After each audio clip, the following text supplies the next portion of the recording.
If you live near New York and can only take 1 week off, can the $250 Amtrak Rail Pass actually save you money, or is it just good marketing? Today, the 7-day New York itinerary puts that pass to the test using real-world fares for the Maple Leaf and the Cardinal. Right now, Amtrak's Rail Pass is on sale for $250.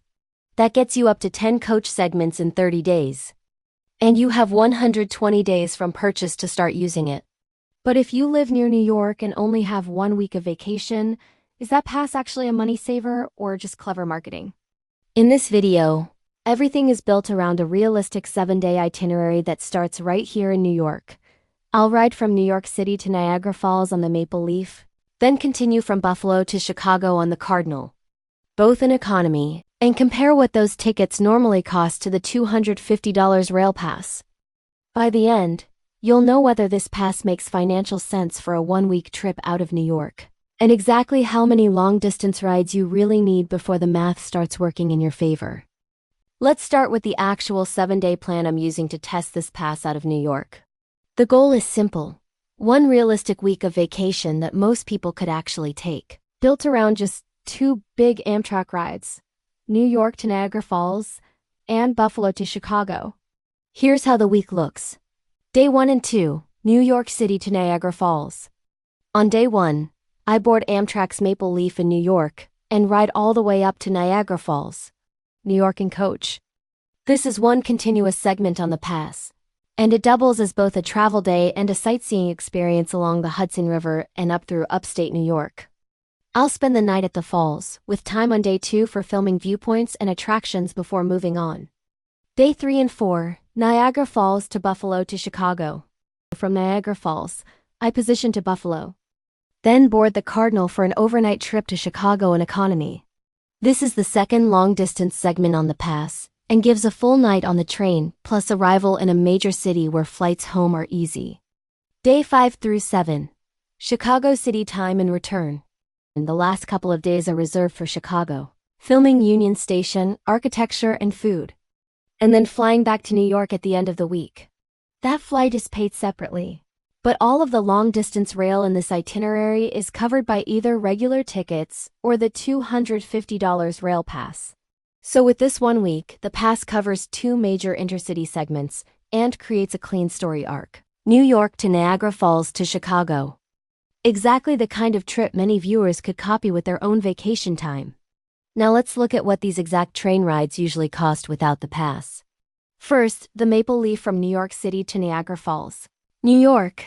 When you check typical coach fares on major booking sites, that one-way trip often runs around $135 to $150, if you're not chasing the very cheapest dates. Next, think about a similar long overnight run like Buffalo to Chicago on the Cardinal. Long-distance coach fares in that range, comparable to Chicago to Denver on the California Zephyr, regularly price in roughly the $130 to $200+ band, depending on the day and how early you book. So just those 2 intercity rides together can easily add up to around $260 to $350 or more in regular tickets. Keep that number in mind, because in the next segment we'll compare it directly to the $250 rail pass and see whether this New York itinerary actually comes out ahead. Now let's stack those cash prices up against the $250 rail pass. On this New York itinerary, the pass would cover 2 long-distance segments, New York City to Niagara Falls on the Maple Leaf, Buffalo to Chicago on the Cardinal. Bought as regular tickets, those 2 rides together can easily total somewhere between $260 and $350+ in coach, depending on when you travel.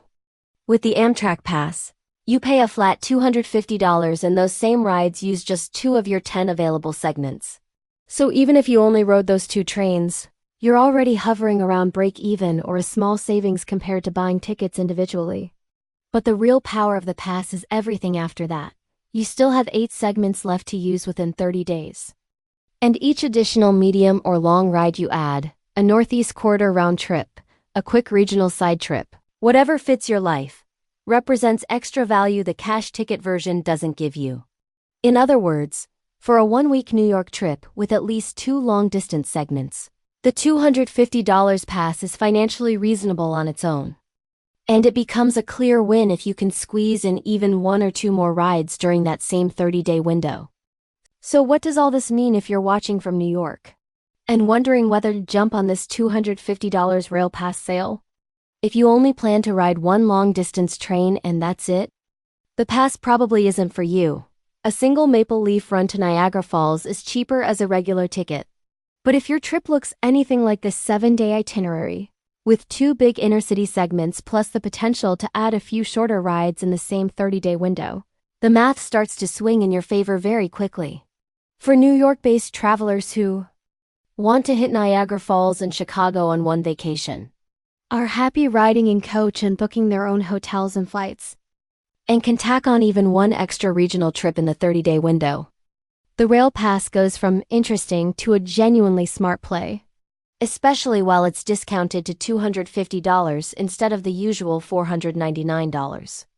If this breakdown helped, check out the next videos where the same idea is tested from Chicago and Seattle as home bases, using real-world fares on the Empire Builder, California Zephyr, and Coast Starlight.